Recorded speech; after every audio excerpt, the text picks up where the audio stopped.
سر وزیر اعظم صاحب آئے دن دوسرے ملکوں کے دوروں پہ رہتے ہیں اور ساتھ میں ان کے مشیر بھی ہوتے ہیں، صحافی بھی ہوتے ہیں، وزیر بھی ہوتے ہیں، لے کر کیا آتے ہیں وہاں سے؟ لیکن میرے خیال میں آج کل کسی فوج کے ساتھ ہی جاتے ہیں، یعنی آپ سمجھیں کہ مشیروں کی فوج وزراء کی یا صحافی کی اکیلے ہی جاتے ہیں، اور مانگنے کے لیے اکیلے ہی جانا پڑتا ہے، چپ کے جا کے بندہ کہ یار تھوڑے پیسے پوسے دے دے۔ سر تو اسحاق ڈار صاحب یا عطا تارڑ صاحب جو ہیں یہ ان کے ساتھ موجود نہیں ہوتے؟ نہیں، ڈار صاحب نے حساب کتاب رکھنا ہوتا ہے، اچھا جی، اور عطا تارڑ صاحب نے بتانا ہوتا ہے کہ یہ بڑے اچھے آدمی ہیں شہباز شریف صاحب۔ نہیں تے ملک صاحب کلا بندہ جو منگن جاندہ ہوتے اپنے واسطے منگتا ہے، اسی پوچھ رہے ہیں ملک واسطے کی لے آندے نے؟ نہیں، ویسے یہ بات ہے کہ مانگنا تو انہیں ملک کے لیے پڑتا ہے، آپ کو IMF کے پاس بھی جانا ہے۔ اور میں مزدار بات بتاؤں، اس بجٹ پہ بھی اگر شہباز شریف صاحب IMF کو کال نہ کرتے وہاں پہ اور ان سے ریکویسٹ نہ کرتے تو یہ جو بہت ساری ابھی ہم نے ٹیکسز میں جو چھوٹ دی ہے یہ بھی IMF آپ کو دینے کو تیار نہیں تھا۔ سر ویسے عوام دوست بجٹ ایگزسٹ کرتا ہے یا یہ ایک یوٹوپیا ہے؟ عوام دوست بجٹ وہ ہوگا جس میں آپ سمجھیں کہ امیر اور غریب کے مابین فرق کم ہو جائے۔ اگر یہ فرق بڑھ رہا ہے تو آپ ترقی نہیں کر رہے۔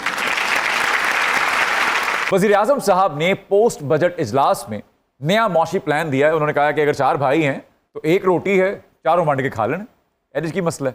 تو آپ کی کیا ماہرانہ رائے ہے اس پہ؟ وزیر اعظم شاید ڈائٹنگ پر ہوں گے میرے خیال میں۔ انہوں نے سوچا ہوگا کہ گندم آج کل شوگر بڑھاتی ہے، گندم سے اوائڈ کرنے کا طریقہ یہ ہے۔ لیکن یہ تو میرے خیال میں مذاق ہو سکتا ہے کسی معاشرے کے ساتھ۔ روٹی جو ہے وہ فراہم کرنا ریاست کی ذمہ داری ہے۔ بے نظیر انکم سپورٹ پروگرام کے آپ نے 17% پیسے بڑھا لیے، اب اس سے کیا بنا رہے ہیں؟ لوگوں کو اپنی بیکاری بنا دی ہے۔ ایک تجویز ایک زمانے میں آئی تھی کہ آپ اس میں سے 100 ارب یا 200 ارب روپے کاروبار کے لیے لوگوں کو دے دیں، کسی کے گھر میں کوئی دستکاری کا اسکول بنا لے خاتون، کوئی اپنے گھر کے اندر کوئی شاپ بنا لے، چھوٹے چھوٹے آپ کاروبار کروا دیں گے تو اس سے قوم کھڑی ہو جائے گی۔ آپ ان کو مسلسل پیسے دینے پہ لگائے رکھیں گے تو وہ کھڑے نہیں ہوں گے۔ انہیں مچھلی پکڑنا سکھائیں نا، انہیں کاروبار کرنا سکھائیں، انہیں کام کرنا سکھائیں۔ میرے ابا جی کی سلطنت میں اگر کوئی رات کو بھوکا سو جاتا تھا تو صبح اٹھتا بھی بھوکا ہی سی، کیونکہ ابا جی خود بڑے بھوکے سن۔ صاحب جدید رجحانات صحافت میں جگہ بنا چکے ہیں، جیسے بہت سے آج کل پوڈ کاسٹر آ چکے ہیں، ولاگرز آ چکے ہیں جو کہ صحافتی اقدار سے بہت دور ہیں، کیا کہیں گے آپ؟ اس کی وجہ یہ ہے کہ پاکستان میں نفرت آسانی سے بک جاتی ہے۔ جب آپ نفرت بیچتے ہیں تو نفرت آپ کو پاپولر بھی کرتی ہے۔ جی ہے، صحیح ہے۔